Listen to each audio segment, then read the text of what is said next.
Welcome back all of you. ஒரு பிஓல இருந்து பிஓ அக்கௌண்ட் பேக் எப்படி க்ளோஸ் பண்ணி சப் ஆஃபீஸ்க்கு அனுப்புவாங்கன்னு பார்த்துட்டோம். இந்த டாபிக்ல அந்த பிஓ அக்கௌண்ட் பேக்கை சப் ஆஃபீஸ்ல எப்படி ப்ராசஸ் பண்ண போறாங்கன்னு பார்ப்போம். First we will see receipt of BO account bag at sub office. இப்போ சப் ஆஃபீஸ்ல மெயில் பிஏவா லாகின் பண்றேன். அதுல பேக் மேனேஜ்மெண்ட் இருக்கு பாருங்க கார்டு, அதை சூஸ் பண்றேன். அதுல பேக்கிங் ஆபரேஷன்ஸ் போங்க. அதுல பேக் ரிசீவ்டு இருக்கு பாருங்க, அதை கிளிக் பண்ணுங்க. எந்த ஷெட்யூல் அந்த பேக் வந்தோ அந்த ஷெட்யூலை சூஸ் பண்ணுங்க. Now click fetch. அதுல பாருங்க பிஓ அக்கௌண்ட் பேக் ஒன்று காட்டுது பாருங்க, எக்ஸ்பெக்டட் பேக்ல. இப்போ அந்த பேக்கை ஸ்கேன் பண்ணுங்க. அடுத்தது பேக் வெயிட்டை டைப் பண்ணுங்க. Now click add.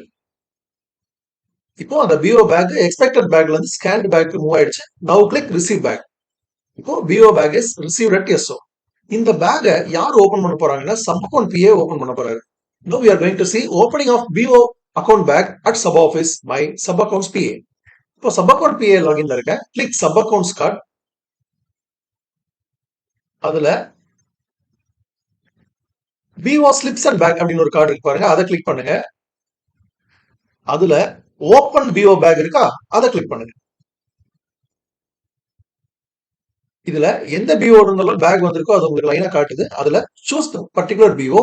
Now click get bag details. அதுல அந்த பேக்ல என்னெல்லாம் இருக்குன்னு பாருங்க. கேஷ் பேக் இருக்கு, அக்கௌண்டபிள் ஆர்டிகல்ஸ் இருக்கு,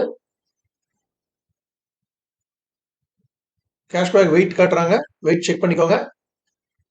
now click confirm and open PO account bag. இப்போ பாருங்க PO account bag is open successfully by sub accounts PA. அடுத்தது என்ன, இந்த சப் அக்கௌண்ட்ஸ் பிஏ இந்த கேஷ் பேக் ட்ரெஷரர் கிட்ட ஹேண்ட் ஓவர் பண்ணுவாரு. இப்போ ட்ரெஷரர் இந்த பிஓ கேஷை எப்படி அக்னாலேஜ் பண்றாருன்னு பார்ப்போம். Now login as treasurer. அதுல ட்ரெஷரி கார்டு கிளிக் பண்ணுங்க. அதுல மேல பாருங்க கேஷ் டிரான்சாக்ஷன் ஸ்டேட்டஸ்ல ஒரு பெண்டிங் ரெக்வஸ்ட் இருக்கு பாருங்க, அதை கிளிக் பண்ணுங்க.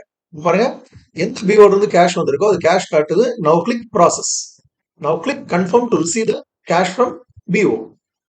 பாருங்க பிஓல இருந்து அந்த கேஷை சப் ஆஃபீஸ் ட்ரெஷரர் ரிசீவ் பண்ணியாச்சு. Now SPM approval. இந்த ட்ரெஷரர் ரிசீவ் பண்ண கேஷை எஸ்பிஎம் ஹேஸ் டு அப்ரூவ். அதுக்கு எஸ்பிஎம் லாகின்ல போய்க்கிறேன். இப்ப பாருங்க நான் ஒரு எஸ்பிஎம் லாகின்ல இருக்கேன். ட்ரெஷரி கார்டை சூஸ் பண்ணிக்கிறேன். அதுல அதே கேஷ் டிரான்சாக்ஷன் ஸ்டேட்டஸ்ல அப்ரூவ் ஸ்டேட்டஸ்ல ஒரு பெண்டிங் இருக்கு பாருங்க, அதை கிளிக் பண்ணுங்க.